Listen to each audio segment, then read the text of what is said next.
hey, you. Oh, I'm sorry. I didn't mean to startle you. What are you doing hanging out outside the bar? Are you gonna go in? Hey. Hey, hang on a second. Are you okay? Your heart is racing right now. Yeah, no. I know that I startled you, but that doesn't explain what's going on with you right now. Startled people get a spike in their heart rate, but then it goes down. You're kind of keeping on with the whole brump thing. Your heart sounds like a death metal drum solo on meth. Listen, being nervous outside of a biter bar, it's kind of understandable. Even if I know, really, it's unlikely anything would happen to you without your consent, it's still gotta be daunting for a person carrying the goods in their veins. But you weren't this stressed the last time I saw you here. Has that demon been bothering you again? Okay. And what, just general anxiety? Hey, that's nothing to be, I don't know, embarrassed about, or whatever it is you're feeling right now. God knows everybody gets it.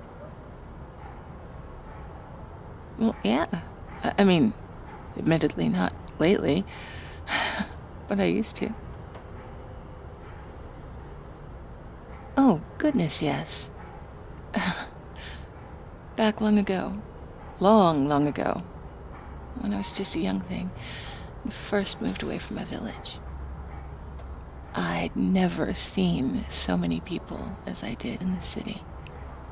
And they all seemed so dangerous.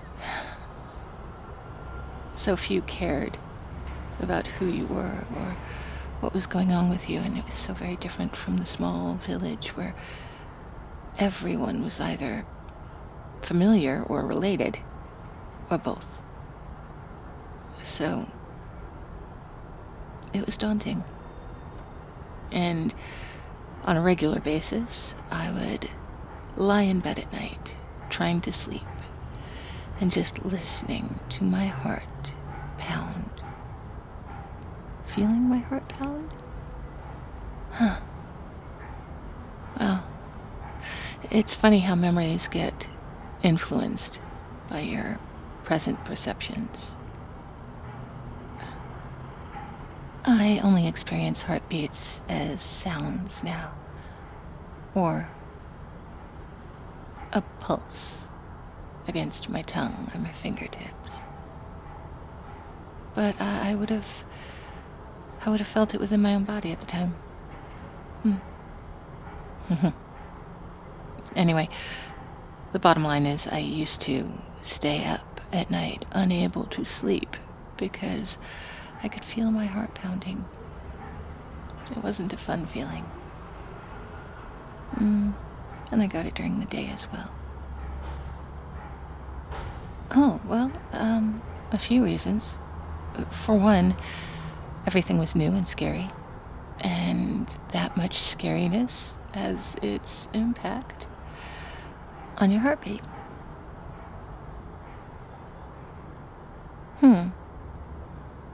How did I get past that?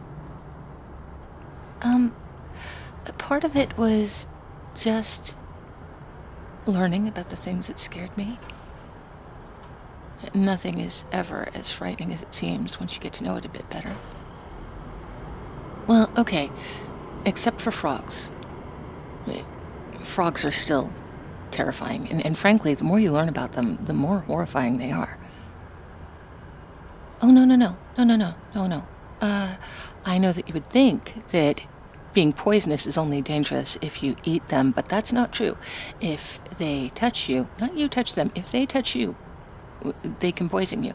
Plus, there are some that are venomous as opposed to just poisonous. And not just like give you hallucinations kind of venomous or poisonous. I mean like kill you dead kind of poisonous and venomous.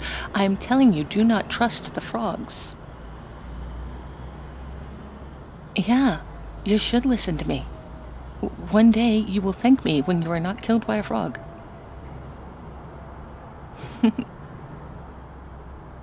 You're welcome.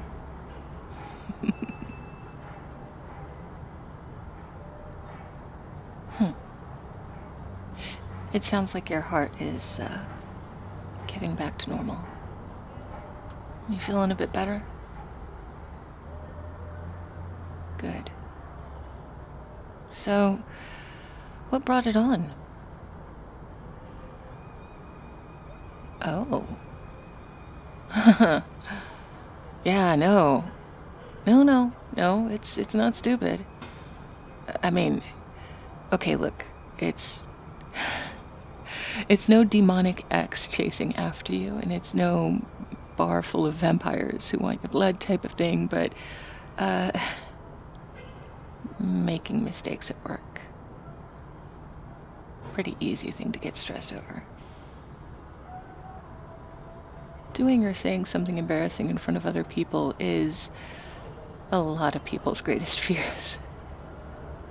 I'm not gonna lie, it's mine as well.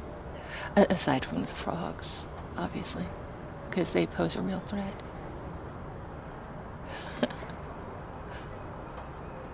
Do I ever... Darling, you've seen me do it. A lot. The number of times I've said stupid things in front of you alone. Yeah, well...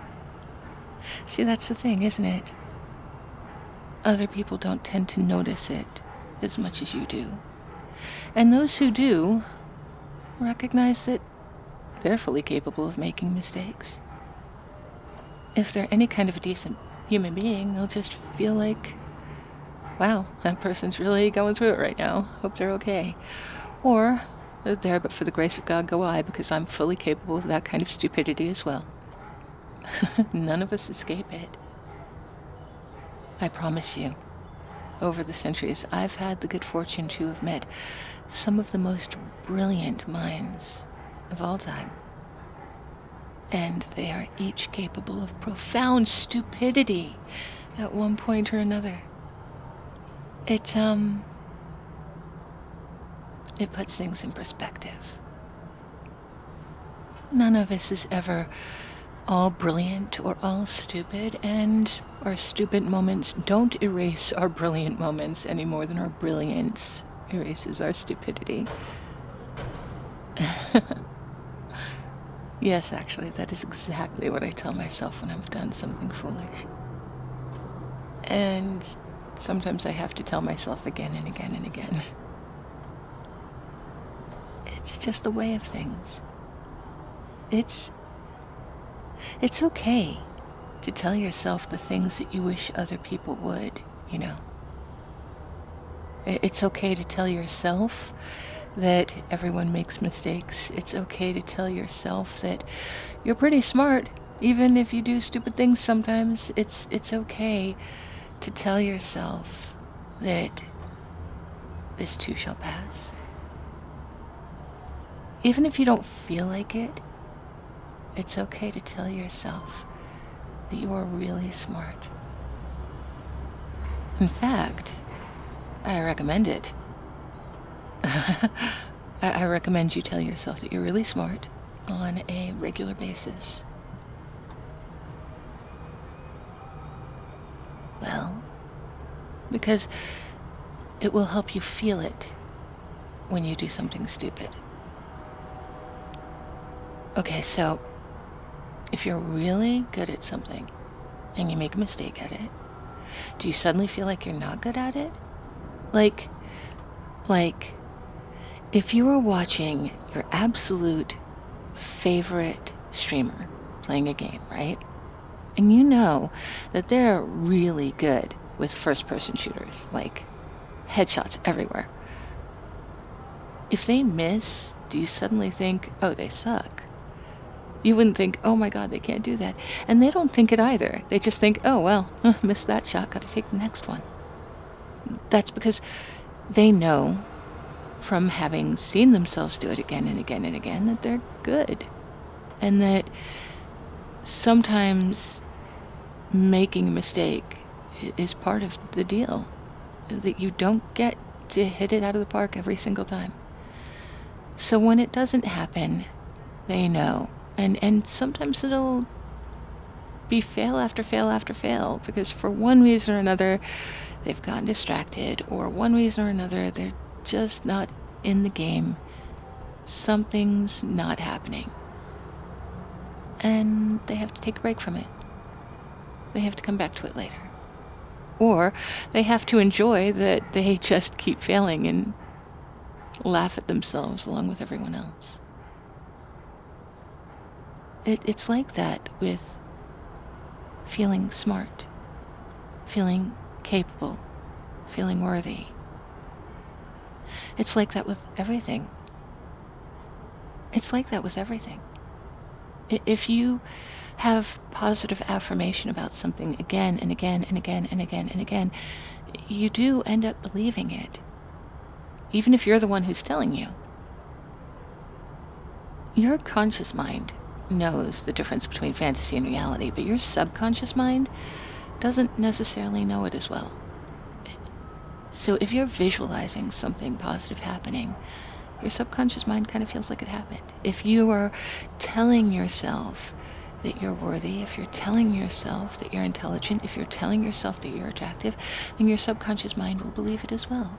We've all seen those kids who got so shit on that they believed every negative thing that was told to them. And it's tragic what people will believe about themselves. You know that kid who's been bullied by his parents or bullied by other kids and been talked down to and told that they were stupid and worthless and a failure, you know that kid is going to believe it because they've heard it so often.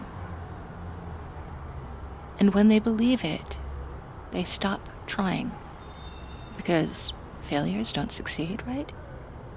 Losers don't win, so why bother trying? But if you take that same kid and you boost them up, and you tell them that they're perfectly capable, and that sometimes failing is part of success. In fact, failing is almost always a part of success. If you tell that kid that the difference between failure and success is just when you give up, then that kid's going to keep trying because he believes it's possible. He's going to know that you're only a failure when you stop. Until then, you just haven't succeeded yet. All self-perception is like that. We live up to or down to the things that we've been taught to expect about ourselves. So, if you keep telling yourself that you're smart, that you're capable, that you're good enough, then when you have those moments that feel like failures, you'll know that it's not a failure. You just didn't succeed this time. And hopefully the next time out, you'll have figured out what it was that stood between you and success this time. All of us deserve to have someone telling us we can do it. All of us deserve to have that lesson that we're not failures just because we didn't succeed yet. But few of us actually get it. It is okay to give that talk to yourself. Because again, your conscious mind knows. It's only your subconscious that needs to be taught. How you doing? You feeling a little better? Okay, good. So, do you still want to go into the bar? Yeah, I figured. Okay, come on. I'll go in with you, and you can be surrounded by people We're gonna tell you just how good enough you are, and how delicious you smell, and how tasty you are, and how... Well, yes, many of them will only be interested in you for your body. But it's true nonetheless. I promise. You're devilishly tempting. And even I, who quite enjoy you for the wonderful human being that you are, can be so distracted by the way you smell. No, no, no. I can and I will control myself. Oh, wait a second. Were you just offering? Huh. No, no, no. I am interested. Of course I'm interested. But, well, I like you. I like you very much. This is going to sound very strange considering I've basically propositioned you for your neck every time I've seen you, but, I would like to get to know you better before we did anything like that. Well, because as much as it's pleasant and as much as it satisfies a craving, it can be a very intense experience, especially for your first time. It's natural for people to bond with their biters. It would be one thing if you were accustomed to it and you could just enjoy it for the physical pleasure. But I don't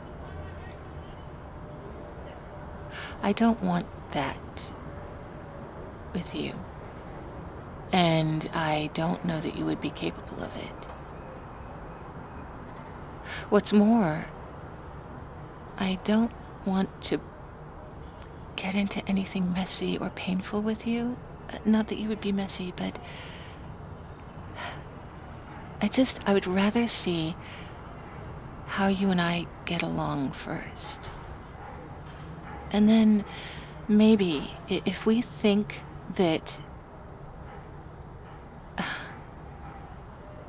It feels like I'm putting the cart before the horse here, but if we think that maybe we would like to continue whatever this relationship is, then I would be happy. Oh, so happy to sink my fangs into you.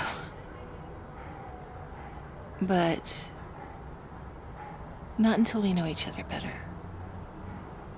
Because I do like you, and you are a decent person. And I wouldn't want you to feel some sort of way because it was your first time and because it can be intense. Only for us to not get along as well as we thought we did. I wouldn't want to take that from you and then dip because you and I aren't as compatible as we thought. So, if you were just looking for a bite, then okay. I'm gonna have to say, go find somebody else.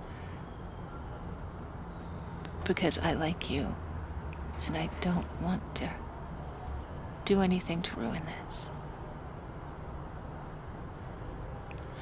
Yeah, it does sound a lot like dating, huh? We should probably do that.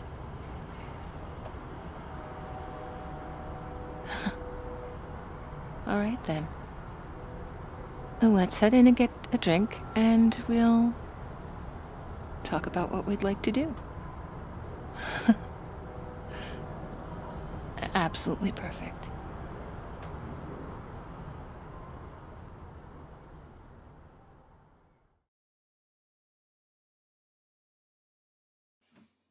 Hey there, cupcakes. Thank you all for listening. And thank you all for your time, your attention, and your support. All your comments, all your likes, all your subscriptions are seen and are appreciated. I'd like to say hello, welcome, and thank you to Harper Evolution, Patrick, and James, my newest patrons. And of course, to those special patrons at my Baker and Pound Cake tier levels. Harper Evolution, Wolf 9004, Vile Miles, Succubus Slave, Malice CeeLo, Army Guy 007, Mr. Fabulous, Tiny the Taxman, Meryl, Inline Flaws, Mr. Rickles, Annen Nick, Always Able, Old Bean UK, Infinite Moon, Kalua Bear, Forces, the Swaggy Llama, Artlow, Pierce Tailish, Tomberry Shovel, and Christian Cleopatra. Did you see how fast I did that? And I did it all while sounding so relaxed and soft spoken because I have a cold coming on and I'm trying to keep it at bay. Oh, goodness. Thank you so much, everybody. I hope you will be as good to yourselves as you are to me. I will talk to you tomorrow.